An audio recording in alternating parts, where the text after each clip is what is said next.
Moi, je voudrais remettre les pendules à l'heure. Marine Le Pen n'est pas victime. Elle est coupable. Elle est coupable avec ses 20 complices. Et elle est coupable de quoi? Elle est coupable d'avoir distribué des emplois fictifs comme des pains au chocolat à toute la petite famille. Un emploi fictif à sa sœur, un emploi fictif à sa belle-sœur, un emploi fictif à son compagnon, un emploi fictif à son chauffeur, un emploi fictif au majordome de son père, et pas des emplois fictifs au SMIC, 5 000 € pour un mi-temps fictif, 10 000 € pour un plein temps fictif, avec des primes de Noël pour des emplois fictifs, qui se chiffrent au total à l'arrivée à plus de 4 millions d'euros. Je veux rappeler que Marine Le Pen était la plus offensive sur la probité, sur l'exemplarité. Qu'est-ce qu'elle réclamait? Elle réclamait, je le cite, l'inéligibilité à vie pour les élus condamnés à l'occasion de leur mandat.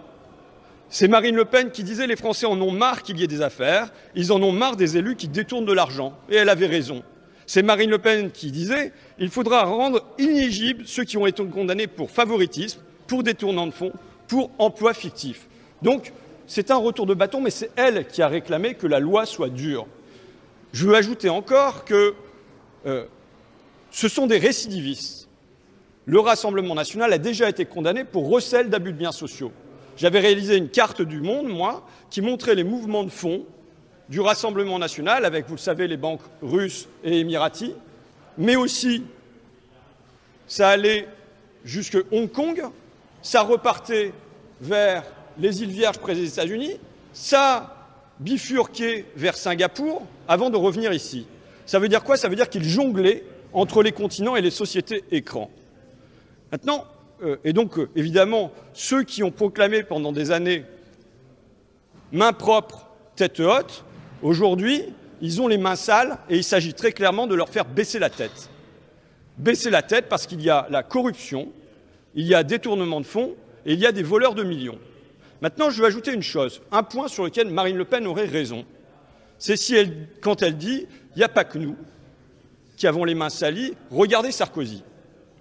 Vous avez là un ancien président de la République qui porte le bracelet électronique et qui, c'est maintenant requis par le procureur, réclame 7 ans de prison contre lui pour avoir reçu des billets de la Libye de Kadhafi. Vous avez 26 ministres de la Macronie qui sont pris dans des affaires politiques et financières depuis 2017. Vous avez Alexis Kohler, bras droit d'Emmanuel Macron à l'Élysée jusque dernièrement, mis en examen. Vous avez Richard Ferrand, qui n'a pas été jugé sur le fond parce qu'il y avait prescription, mais avec des affaires immobilières qui ont mêlé sa femme, sa fille.